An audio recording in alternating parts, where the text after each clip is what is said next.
Okay, good morning. Whoever are present,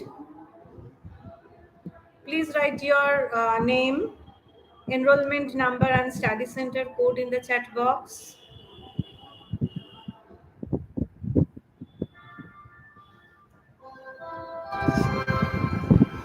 Good morning.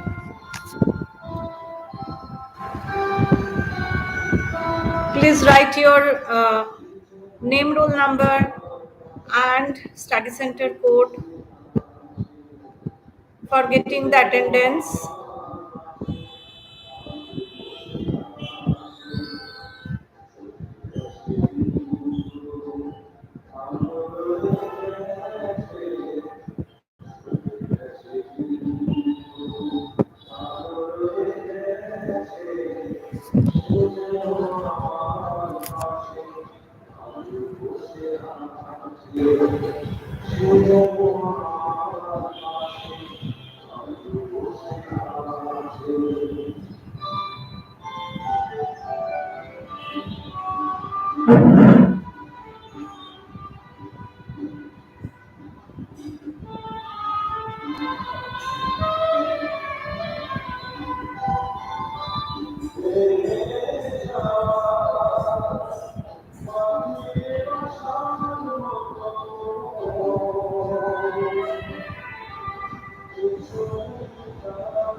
Well,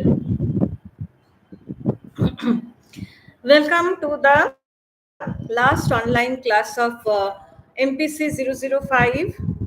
As I said yesterday, I am going to discuss Unit 3 and 4 of MPC 005 Block 4. Those two units covers content analysis or discourse analysis and how to write and evaluate the qualitative research report. So those two things we are going to cover today. Let us begin. Now, first let us discuss discourse analysis. The word discourse, it refers to talk in layman's language.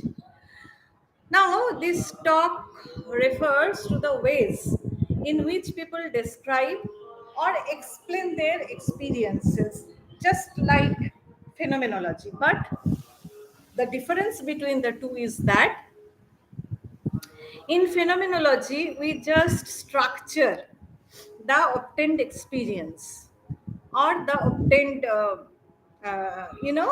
the awareness about certain event, situation, person, the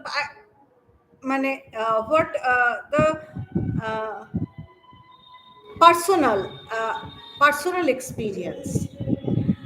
Now, what happens in discourse analysis? We collect personal experiences like phenomenology, but here we analyze, not just structuring the experience. We also analyze those experiences. The term discourse analysis has its origin since 1960s and is prominently being used in interdisciplinary fields. It basically refers to the explanation of the researchers. So this is the added point in discourse analysis, which makes it different from phenomenology. It basically refers to the explanation of the researchers or analysts in form of talks or text. The method of data collection is similar in both the cases, but not the method of analysis. I mean, in phenomenology, there is as such, analysis. Sorry, there is just structuring of the personalized experience. But in case of discourse analysis, there is an explanation, there is an attempt to explain the obtained data from the viewpoint of researcher. That is important. It may be a talk or text of historical incidents or any kind of social activity like the discourses of academic activity, the discourses of the family, domesticity, or of the gang. So what are the objectives of this unit? Definition, explanation, steps, and significance of discourse and content analysis. Now let us come to the definition of discourse or content analysis. In the words of Hammersley, 2002, discourse analysis refers to a study of the way versions or the world, society, events, and psyche are produced in the use of language and discourse.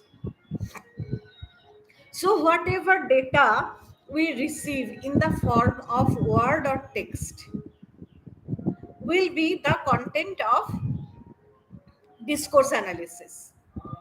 The semiotics, that means the meaning part, deconstruction, and narrative analysis, these are the forms of discourse analysis. According to Berelson, he defined content analysis as a research technique for the objective, systematic, and quantitative description of manifest content of communication.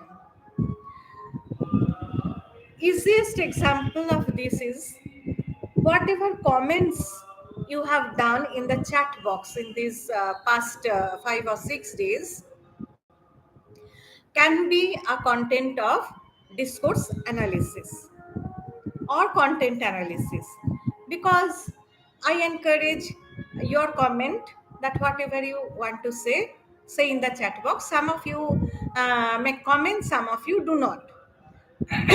From the words or texts we receive from here, we can make an analysis of the underlying meaning of those comments. That will be discourse or content analysis.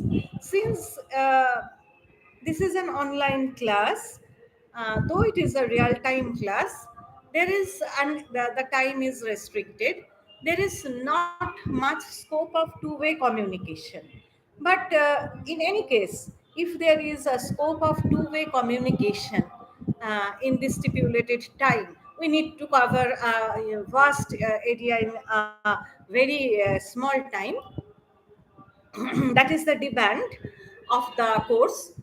But if there is a scope of two-way communication in this restricted time, um, on a particular topic, on a specific and particular topic, then that content can be analyzed. Basically, the discourse analysis identifies the linguistic dependencies, definitely, because content or discourse, whatever, it depends on our texts or words, which exists between sentences or utterances.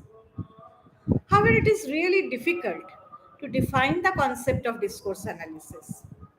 Instead of categorizing it under the different kinds of research methods, it can be alleged as one of the creative ways of approaching and thinking about a problem. It is more of a, it is more of a philosophy than a research method, because there is uh, how much we want to specify it, how much we want to um bound it in a systematic objective way. There is no clear criteria or definition for this concept. So that is a more of a kind of philosophy rather than a systematic research method where the researcher or the analyzer um, shares their thoughts on the collected data, better to say. So this is a way of looking at the uh, problem in a particular way, not well developed.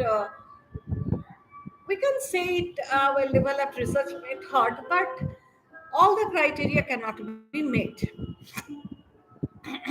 Alternatively, it can be said to be a way of providing a tangible answer to problems based on scientific research.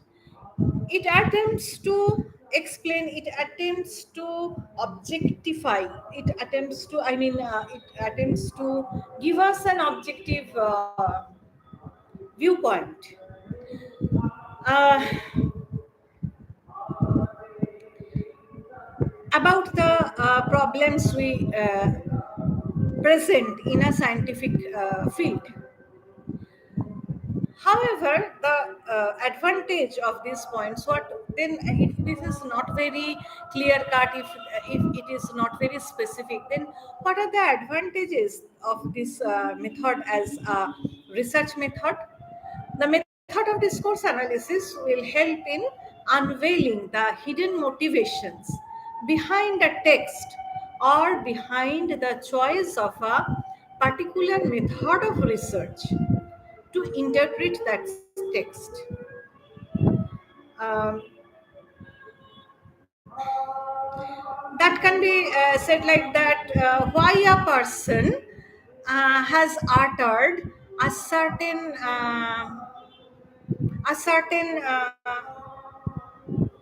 opinion or a certain statement about a particular topic. Why he has said so? Why he has chosen particular words for uh, describing a particular event or situation or person or whatever.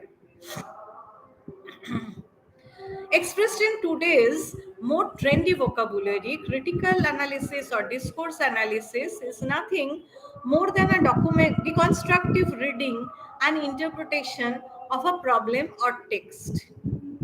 What I am doing right now is a discourse analysis, an attempt to make a discourse analysis of this given text in the study material. Uh, what are the assumptions of um, discourse analysis? What could be the assumptions? Theoretically, discourse analysis is an interdisciplinary approach. It is widely used by social scientists and cognitive psychologists. Since psychologists assume that the human behavior can only be studied with objectivity, that is, without involvement or any biasness or subjectivity of the researchers, then it can be said that this should be done without any dispute, that it should be objective for all the participants, all the stakeholders. But this does not happen in real life situation. A researcher is very likely to hold some position because you and me as a researcher and the X and the Y, they all conduct a research, they all come to a research situation with their own expectations, beliefs, or set of cultural values. Those expectations may be revealed while interpreting and explaining the events and experiences. Like, I am explaining this text from my viewpoint, from my experience, but you will describe it from your viewpoint. So, in spite of objectivity claimed for any research method in science, we cannot be very sure to have that same kind of same quality of objectivity in this method. So that is an assumption that you need to incorporate some subjectivity while conducting this method. The approach also assumes that the reality is socially constructed.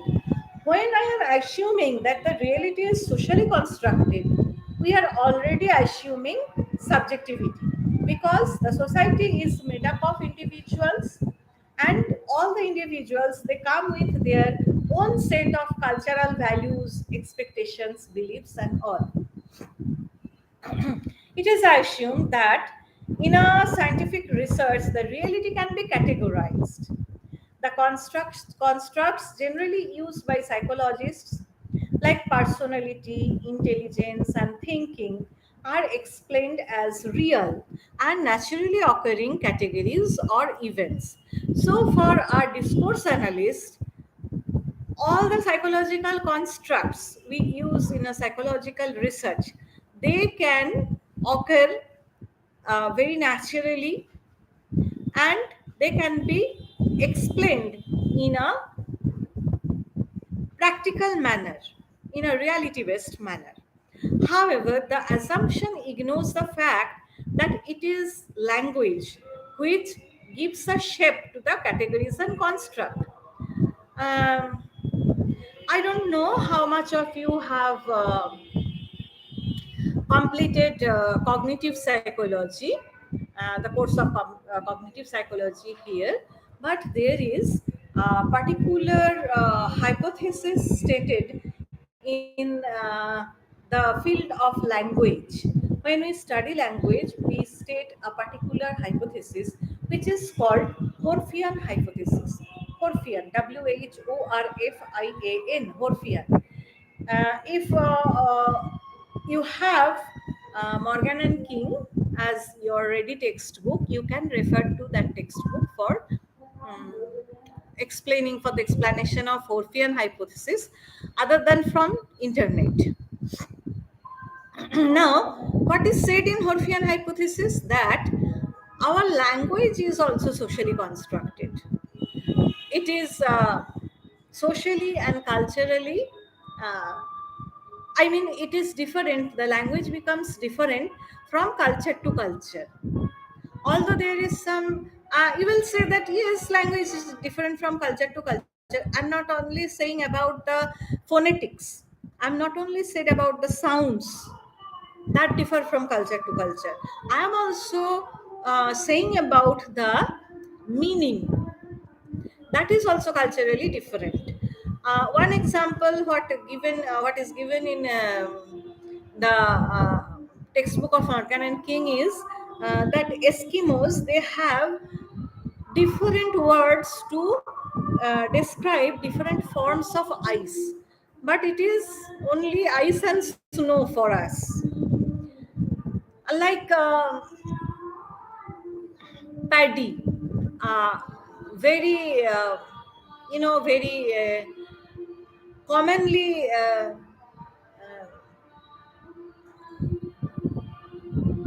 use I mean very commonly cultivated crop in Bengali culture. There are so many terms to differentiate too many so many types of rice. Therefore, it can also be said that culture shapes our language. That is the Horfian hypothesis. And since culture shapes our language, culture also shapes our discourse analysis because it is language based. Since language is a social and cultural thing, our sense of reality is socially and culturally constructed. It is also assumed that people are the result of social interaction. In the scientific approach, it is assumed that many of the constructs used are inner essences. Uh, that is to say, that personality, anxiety, and drives, and so on exist somewhere within our heads and our bodies, and are revealed only when the individual socially interacts with each others.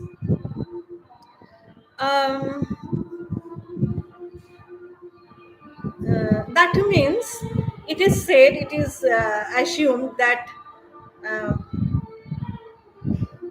certain constructs